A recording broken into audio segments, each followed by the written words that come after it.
नमस्कार। इस वक्त हम खड़े हैं रामगली नंबर 5 में और मालवीय नगर विधानसभा क्षेत्र का मालवीय नगर जोन नगर निगम ग्रेटर का ये मामला है और मैं आपको दिखाना चाहूँगी पीछे कि प्लॉट नंबर 111 और लगातार आचार संहिता में लगातार बिल्डिंग बनती रही, उसके बावजूद नगर निगम मालवीय नगर जोन ने कोई भी कार्रवाई नहीं की।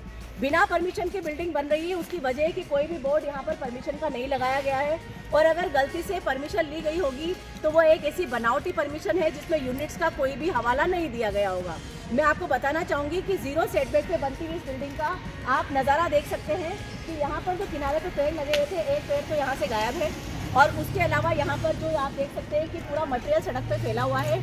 बिना परमिशन के, बिना किसी भूमि पुनर्गठन के, बिना भू रूपांतरण के आवासीय में ये पूरी एक बहुमंजिला बिल्डिंग बन गई, जिसका अभी तक किसी भी तरह से कोई भी नगर निगम मालवीय नगर जोन नगर निगम ग्रेटर ने इस पे कोई कार्रवाई नहीं की है, कोई नोटिस नहीं दिया है। क्या वजह है कि प्लॉट नंबर 111 जो कि लगातार मिस्टर मक्कड़ बना रहे हैं, लेकिन अभी तक इसके ऊपर कोई कार्रवाई नहीं हुई है। मैं आपको बताना चाहूँगी कि पास में प्लॉट है 129A, जिसने जीरो सेटबैक को लेकर आवाज उठाई थी और स्टे लाने तक की पोजीशन पर वो ले आया था, लेकिन पड़ोसी को भी खरीद लिया गया होगा या हम कह सकते हैं कि दबा दिया गया होगा।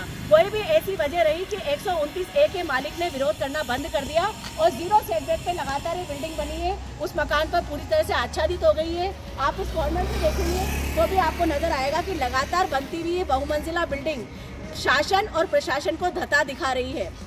इस वक्त Malviya Nagar zone deputy commissioner से लेकर मालवीय नगर जोन नगर निगम ग्रेटर कमिश्नर तक इसमें शामिल होते हैं। बिना इनके शामिल हुए, इनके साथ साठगांठ किए बिना, JNIN के साथ साठगांठ किए बिना, नगर निगम को खरीदे बिना इस तरह की कार्रवाई नहीं हो सकती। बिल्डिंग बायलॉज के नियमों का उल्लंघन नहीं हो सकता।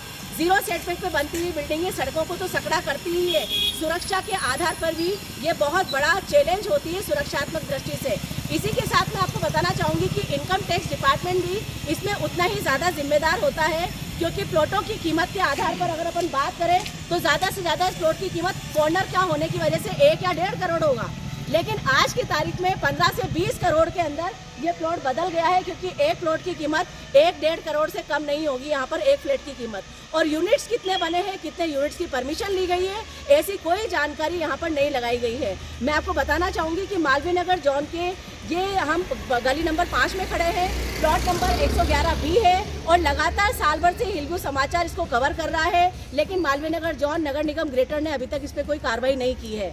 बिल्डिंग बायलॉज के नियमों को चैलेंज करते हुए, शासन प्रशासन को अपने जेब में दिखाते हुए लगातार बिल्डर यही बात कहते हैं कि हमने शासन प्रशासन को खरीद लिया है, डिप्टी कमिश्नर को 5 लाख दे दिए हैं, कमिश्नर को 10 लाख दे दिए, यहाँ तक की राशि भी बोलते हैं बिल्डर, लेकिन उसके बावजूद किसी भी तरह की कोई कार्रवाई नहीं होती। और अगर गलती से कार्रवाई हो जाए, गलती से सील हो जाए बिल्डिंग, तो हृदय शर्मा जो कि DLB डायरेक्टर हैं, वो ऊपर के पैसे लेकर 20-20 लाख में सीलें खोल देते हैं। आप समझ सकते हैं कि शासन प्रशासन में कितना भ्रष्टाचार फैला हुआ है और बिल्डर्स के हौसले क्यों बुलंद है, उसकी पूरी आज़ादी उनको मिलती है एक रिश्वत देने के बाद। आप लगातार देखिए किस तरह से बिल्डिंग लगातार बनाई गई है और किस तरह से इस बिल्डिंग को यहाँ पर ले लिया गया है। यहाँ पर कितने लोग रहेंगे, पार्किंग का क्या व्यवस्था रहेगी, सुरक्षा की दृष्टि से क्या व्यवस्था रहेगी, यहाँ पर आसपास का जो बिल्डिंग्स है उनके जीरो सेटबैक का क्या हुआ, इसका जवाब देने वाला अभी तक कोई नहीं है। लेकिन जल्दी ही मालवीय नगर के जो DC है, डिप्टी कमिश्नर है, उनसे हम बातचीत करेंगे। हम नगर निगम ग्रेटर के कमिश्नर और मेयर से बातचीत करेंगे कि बिल्डिंग बायलॉज को चैलेंज करते हुए इन बिल्डर्स के ऊपर क्या कार्रवाई वो कर रहे हैं। यहाँ की सारी रिपोर्ट करते हुए मैं शालिनी श्रीवास्तव, हिंदू समाचार से।